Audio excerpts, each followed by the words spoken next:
sungguh perlindunganmu, tak satu kuasa mampu pisahkan aku dari kasih-Mu.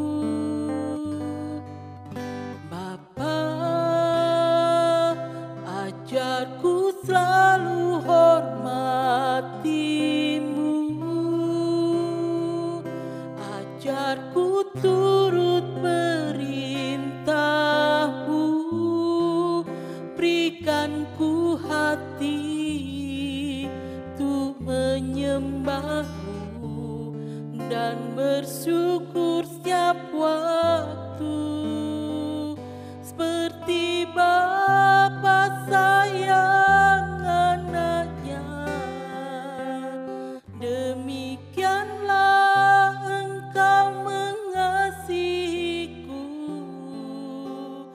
Kau jadikan biji mata-Mu, Kau berikan semua yang ada padamu, seperti Bapa sayang anaknya, demikianlah Kau menuntun langkahku. Hari depan indah Kau beri, rancangan-Mu yang terbaik bagiku.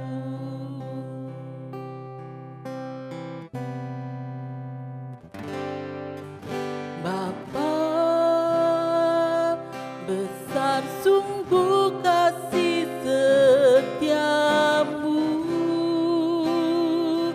nyata sungguh perlindungan-Mu, tak satu kuasa mampu pisahkan aku dari kasih-Mu. Bapa,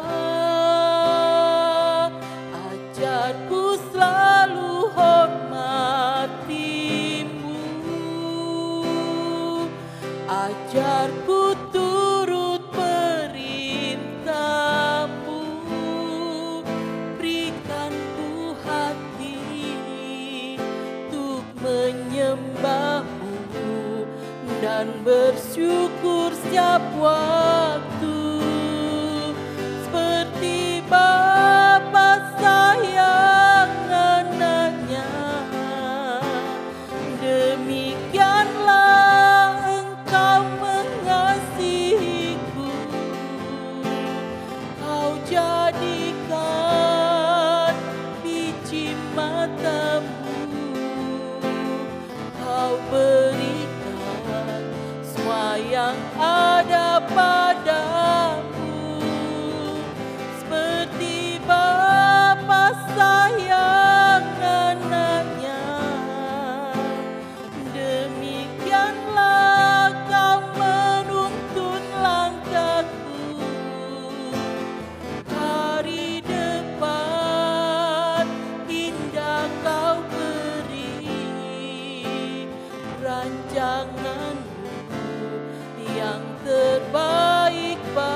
menyayangi anaknya. Engkau Allah yang baik, Tuhan Yesus.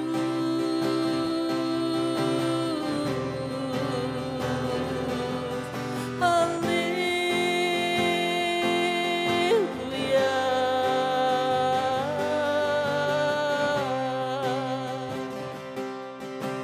Haleluya.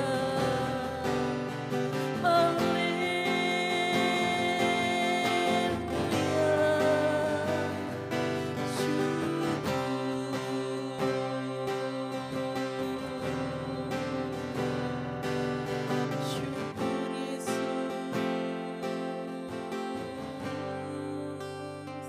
Seperti Bapa sayang anaknya, demikianlah Engkau mengasihiku. Kau jadikan biji matamu, Kau berikan semua yang ada padamu. Seperti Bapa sayang anaknya, demikianlah Kau menuntun langkahku. Hari depan indah Kau beri, rancanganmu yang terbaik bagiku. Seperti Bapa sayang anaknya, demikianlah Engkau mengasihiku. Kau jadikan biji matamu, Kau berikan semua yang ada padamu. Seperti Bapa sayang anaknya, demikianlah Kau menuntun langkahku. Hari depan indah Kau beri, rancanganmu yang terbaik bagiku. Hari depan indah Kau beri, rancanganmu yang terbaik bagiku. Hari depan indah Kau beri, rancanganmu yang terbaik bagiku.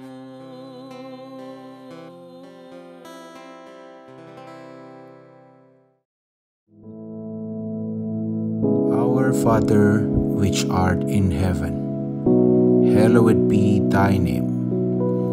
Thy kingdom come, Thy will be done in earth as it is in heaven. Give us this day our daily bread, and forgive us our debts, as we forgive our debtors. And lead us not into temptation, but deliver us from evil. For Thine is the kingdom, and the power, and the glory, forever. Amen.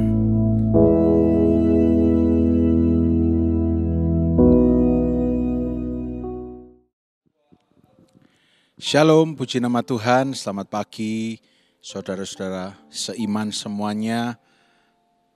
Apa kabar semua pagi hari ini?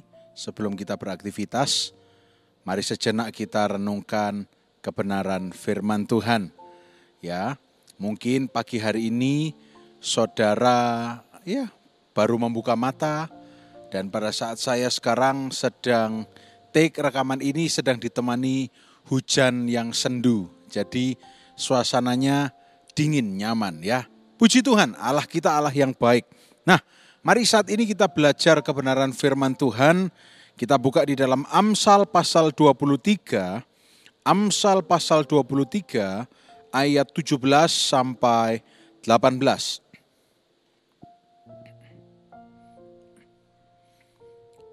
Amsal pasal 23 ayat 17 sampai 18. Kalau saudara ingat beberapa saat yang lalu di ibadah raya dan juga di ibadah pagi beberapa kali saya menyampaikan mengenai melakukan bagian kita, maka Tuhan akan melakukan bagiannya. Nah, hari ini kita akan baca kedua ayat ini. Kita lihat apa yang firman Tuhan katakan. Ayat 17 mulai.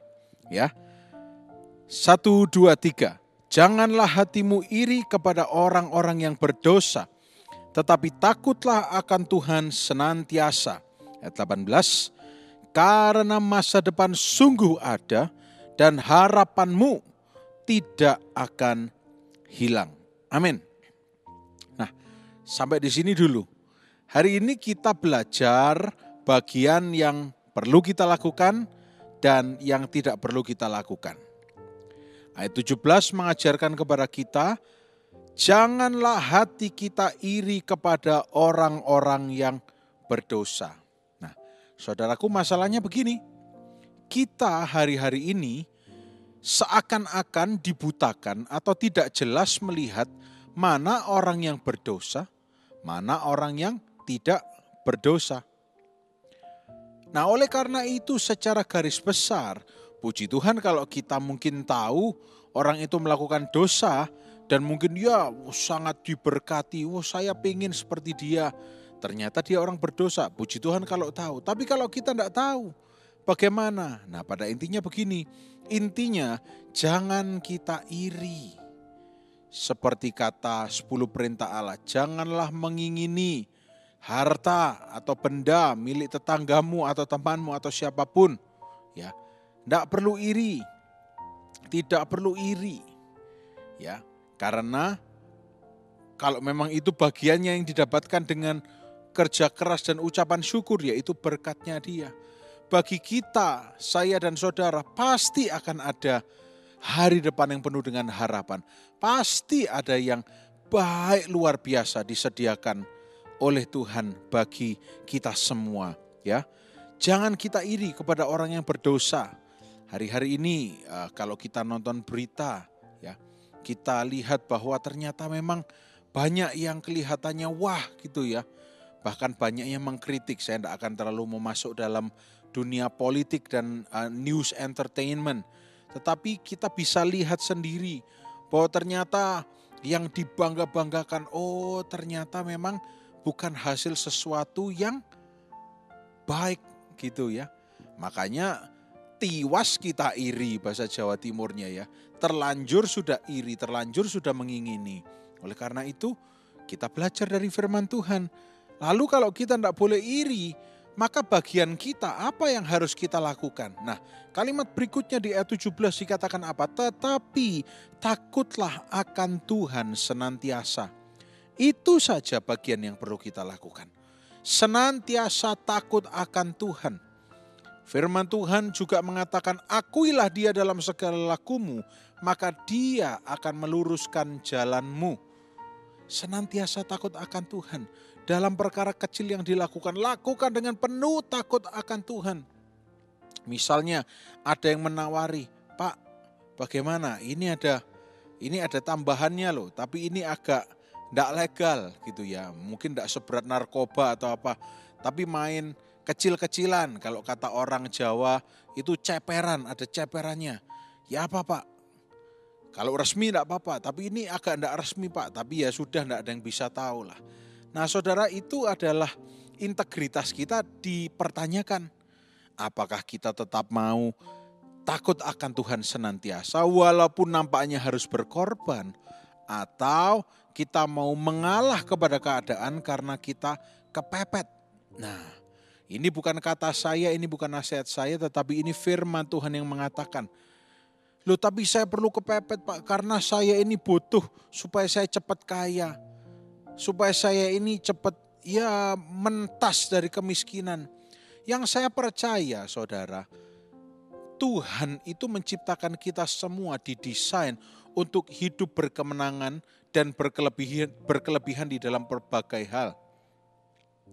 belum, kata kasarnya ya, belum punya banyak uang, bukan berarti saudara tidak kaya. Karena orang yang punya banyak uang pun juga punya banyak keinginan.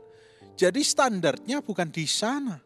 Standarnya bukan seberapa jumlah uang yang ada di rekening saudara, atau seberapa tumpuk uang yang saudara miliki di brankas atau dimanapun. Perhiasan berapa banyak, standarnya bukan itu. Tetapi standarnya adalah firman Tuhan. Intinya, pakemnya itu tidak boleh iri. Jangan iri kepada orang berdosa. Ya. Sekali lagi kalau dikatakan orang berdosa, dosa itu bahasa aslinya adalah amartia, artinya to miss the mark, meleset dari target. Jadi kalau kita meleset dari target, kita berdosa. Nah, masa kita mau iri sama orang yang meleset dari target? Loh, orang itu kok bisa meleset ya? Aku juga pengen meleset. Kurang lebih artinya seperti itu. Padahal kita ini diciptakan untuk bisa selalu mengenai sasaran. Selalu dijawab setiap doa yang kita panjatkan. Percaya. Dan bagian kita apa? Ayat 17 mengatakan, takut akan Tuhan senantiasa. Bukan takut akan Tuhan ketika menghadapi ketakutan saja, tetapi senantiasa takut akan Tuhan. Mengakui Dia di dalam segala tindakan, ucapan, pikiran kita. Bahasa lainnya juga tenang, percaya. Kalau Anda belum menggapai atau sampai di mimpi saudara, jangan-jangan saudara mimpinya kurang tinggi. Karena Tuhan punya mimpi yang jauh lebih tinggi bagi saudara. Atau jangan-jangan saudara belum takut akan Tuhan senantiasa. Sehingga masih ada celah-celah yang didapati ketika air itu dicurahkan ke sebuah tempayan atau gelas. Ya bocor terus. Mungkin tidak sadar pun bocor halus. Karena apa? Ya mungkin kayak tadi. Tidak disadari tapi ya sudahlah, cincailah kecil-kecilan, ya sudahlah. Sedikit disogok supaya ada tambahan. Mungkin, tapi saya yakin saudara tidak ada. Tapi ini sebuah prinsip yang perlu kita renungkan. Kalau kita takut akan Tuhan senantiasa, saya yakin bukan karena saya jual nama Tuhan, bukan karena saya sok-sok kenal Tuhan, tapi saya yakin akan kebenaran firman Tuhan. Ayat 18 mengatakan apa? Karena masa depan sungguh ada dan harapanmu tidak akan hilang. Dijelaskan dengan tepat, masa depan kita itu sungguh ada. Hai saudara yang sedang letih, lesu, ngelentuk, berbeban berat, dengar firman Tuhan ini. Masa depan saudara itu masih ada. Harapan saudara tidak akan hilang. Pagi hari ini kalau Tuhan izinkan saudara mendengar message ini, ayo saudara, bangkit bukan dengan kekuatan sendiri, tapi minta Roh Kudus membakar kita. Supaya kita masih tetap percaya di dalam hati, mulut kita mengucapkan, telinga kita mendengar bahwa masa depanku sungguh ada, harapanku tidak akan hilang. Maka aku akan tetap melakukan ayat 17, aku akan tetap takut akan Tuhan, takut akan Tuhan.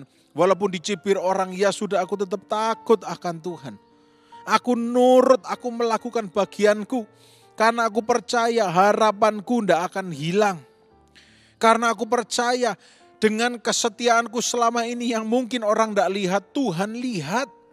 Saudara mungkin banyak pagi hari ini yang merasa kok gak diregani mbek wong liya ya. Tidak peduli saudara. Karena penghargaan dari orang itu bersifat sementara. Tapi kalau saudara dikata-katakan oleh Tuhan, well done, my good and faithful servant. Baik sekali perbuatanmu hambaku. Sekarang masuklah, ikut di dalam pesta yang sudah Tuhan siapkan. Bukankah kata-kata penghargaan itu yang kita nantikan dari Tuhan? Karena kalau dihargai oleh manusia mungkin terasa nyes sejenak. Tapi berapa menit kemudian mungkin orang yang menghargai itu bisa mengatakan sesuatu yang negatif tentang kita. Oh, we don't know. People change. Orang berubah. People can have two faces. Orang bisa punya dua muka. Di depan memuji-muji, di belakang menghina. Bisa. Nggak usah jauh-jauh, saya pun juga bisa terpancing untuk begitu. Karena saya juga manusia. Kecuali kalau kita memutuskan untuk terus dipimpin Roh Kudus. Maka kita tidak lagi cari iri kepada orang berdosa dan juga tidak cari penghargaan dari manusia. Memang manusia butuh dihargai, tapi penghargaan dari manusia lain sifatnya sementara. Oh, alangkah indahnya apabila Tuhan sendiri yang berkata-kata kepada saudara, hei, hari depanmu penuh dengan harapan. Ayo tetap percaya, tetap berharap, masa depanmu itu sungguh ada. Harapanmu tidak akan hilang, tidak akan sia-sia. Ayo saudara, sampai kapanpun seperti kata lagu ya, kita akan bertahan. Karena Yesus yang selalu menopang hidup kita. Terus percaya. Sampai kapan Pak percaya? Sampai sesuatu terjadi. Saudara bayangkan wanita pendarahan 12 tahun. 12 tahun pendarahan. Nyaman gak saudara?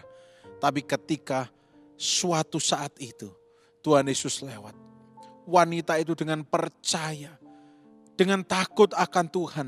Dia tidak iri kepada orang lain yang tidak pendarahan. Ya mungkin dalam hatinya ada iri. Tapi saat itu iri terhadap orang berdosa, rasa iri itu tiba-tiba berubah menjadi takut akan Tuhan dan percaya pada Tuhan. Karena dia mengalami perjumpaan dengan Tuhan.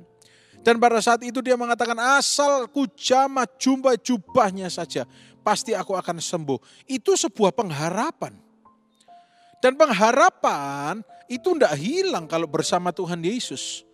Dan ketika seseorang punya pengharapan, dia percaya, dia mau melihat masa depannya berubah, tidak pendarahan lagi. Dan ketika benar Yesus lewat dijamah jubahnya, yang kerasa bukan orang itu saja. Bahkan Yesus pun sampai bilang, aku merasa ada kuasa yang hilang daripadaku. Kok bisa sedahsyat itu? Saya beritahu saudara ya, karena itulah yang namanya kuasa orang yang takut akan Tuhan dan berharap kepada Tuhan. Bahkan sampai Tuhan Yesus pun terhenti sejenak. Bahkan kalau berbicara skala lebih besar, surga pun akan gempar menjumpai orang-orang yang tetap berharap walaupun di dalam kesesakan. Ayo, kalau saudara rindu ya membuat surga gempar, oh tetap setia, oh tetap takut akan Tuhan senantiasa. Tuhan pasti akan membela kita. Yang sedang sakit, yang sedang butuh organ tubuh yang baru, yang sedang butuh jamahan Tuhan untuk pernikahannya. Ayo percaya masa depan pasti jauh lebih baik. Harapan tidak akan pernah hilang. Apa yang dilakukan? Takut akan Tuhan. Bagaimana caranya? Kita naik terus ke ayat 17. Seperti tadi dikatakan, jangan iri kepada orang berdosa. Saya sudah jabarkan sedikit. Iri itu bukan hanya mengenai harta, tapi iri itu berbicara mengenai condition atau status, keadaan. Keadaan kita kalau merasa tidak nyaman dan kita lihat orang lain, kita bisa iri. Ya, saudara, saya kasih tahu ya, saudara, ada sebuah ilustrasi. Mungkin ini juga bisa terjadi di kehidupan nyata dan saya yakin ini memang terjadi di kehidupan nyata. Ada seorang pengemis, kalau dari pengemis terlalu jauh lah ya. Langsung dari orang yang lagi berjalan di trotoar di sebuah kota besar. Orang yang berjalan itu noleh ke kanan dan dia lihat, wah ada yang lagi naik sepeda mahal ini. Enak ya kalau aku punya sepeda mahal. Nah ternyata orang yang naik sepeda itu juga lagi noleh. Karena di sebelahnya ada sepeda motor yang 1000 cc. Wah luar biasa bagus. Wih keren sepeda motor laki-laki. Suatu saat aku pengen ya, tapi sayang aku cuma naik sepeda. Padahal sepeda dia juga tidak murah. Nah ternyata orang yang naik sepeda motor itu juga lagi noleh. Dia lagi noleh orang yang lagi naik mobil yang harganya puluhan miliar. Mobil supercars. Ya. Wih supercars, aku belum bisa beli. Enak ya naik supercar, tidak kehujanan. Enak ya. Aduh aku suatu saat pengen gitu. Iri aku tidak bisa seperti itu. Dan ternyata orang naik supercar itu sedang terkena macet dan dia lagi lihat ke atas. Dan di atas ada helikopter yang sedang terbang. Wih itu pasti bos besar itu. Bisa naik helikopter bebas dari macet. Wah saya pengen suatu hari enak ya bisa seperti itu.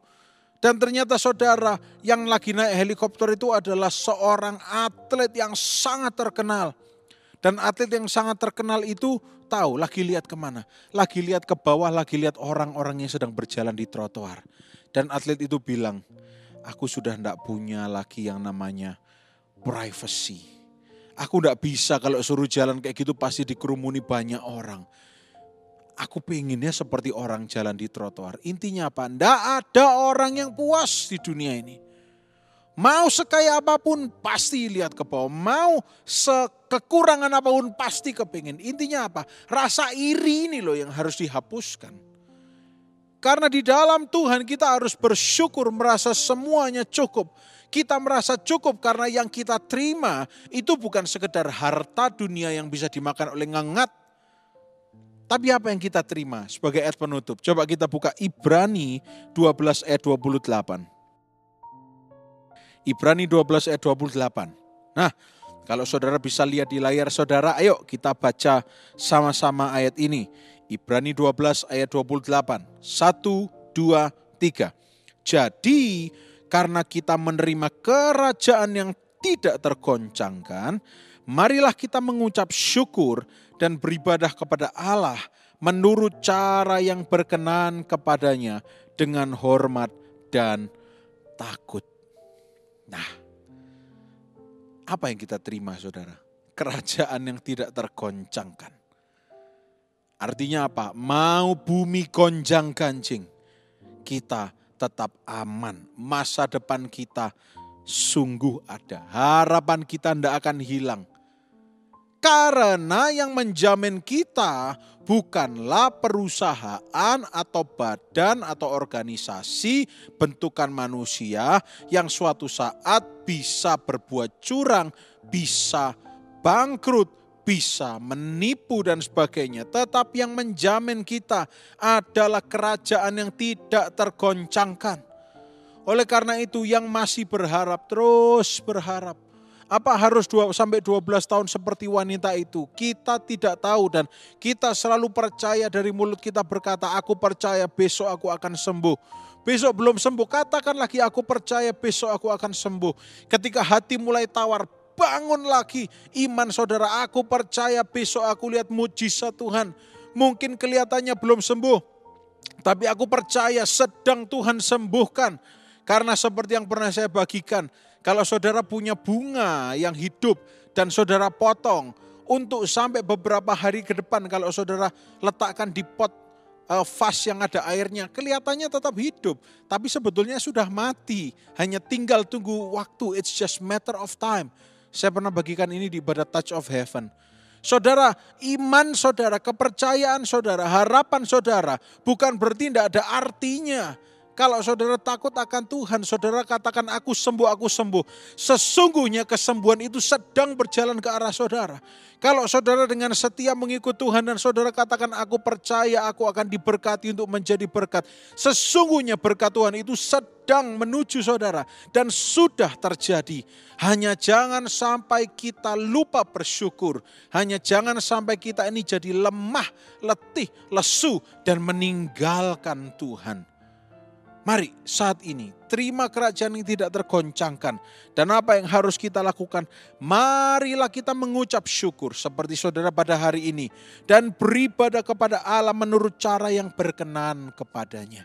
Ketika kita beribadah, entah itu ibadah Touch of Heaven hari Rabu, entah itu hari Minggu atau ibadah pagi atau ibadah apapun juga. Beribadah dengan berkenan kepada Tuhan. Bukan karena minta-minta. Kita tidak perlu minta, kita hanya percaya, kami percaya Tuhan. Percaya itu bukan minta karena dia bisa lupa. Tapi percaya itu mengingatkan diri kita bahwa kita sudah nyantol kepada kerajaan yang tidak tergoncangkan. Oleh karena itu biar ikatan kita dengan kerajaan yang tidak tergoncangkan itu tetap ada. Karena firman Tuhan menegaskan, takut akan Tuhan senantiasa, masa depan sungguh ada. Hari depanmu, harapan kita tidak akan hilang. Oleh karena itu mari pagi hari ini saudara kita ucapkan syukur. Saya menantang saudara setelah menonton ibadah pagi GAB TV Early Morning Devotion ini, ambil waktu 2 menit, 5 menit, ucapkan syukur. Apa yang bisa saya ucapkan syukur Pak? Terlalu banyak yang Tuhan sudah beri. Saya yakin saudara bisa at least 5-10 hal yang saudara ucapkan syukur. Ambil waktu. bersendiri diri dengan Tuhan, ucapkan syukur. Saya yakin itu akan mengubahkan saudara. Saya yakin itu akan membukakan iman saudara lagi. Amin saudara. Mari saat ini kita akan berdoa bersama-sama. Tuhan Yesus yang baik, kami bersyukur untuk kebenaran firman-Mu yang boleh kami dengarkan pada pagi hari ini. Dan di dalam nama Yesus, biar berkat, rahmat, damai sejahtera dan sukacita-Mu turun atas kehidupan kami. Kami semuanya sehat, diberkati, dibungkus dengan darah Yesus. Kami akan melihat El Pele, God of Wonders itu mengerjakan perkara ajaib dalam kehidupan kami semua. Dan setiap jemaat yang mendengarkan. Terima kasih, terpujilah nama-Mu Tuhan. Dalam nama Tuhan Yesus Kristus. Haleluya. Amin. Selamat pagi, Tuhan Yesus memberkati.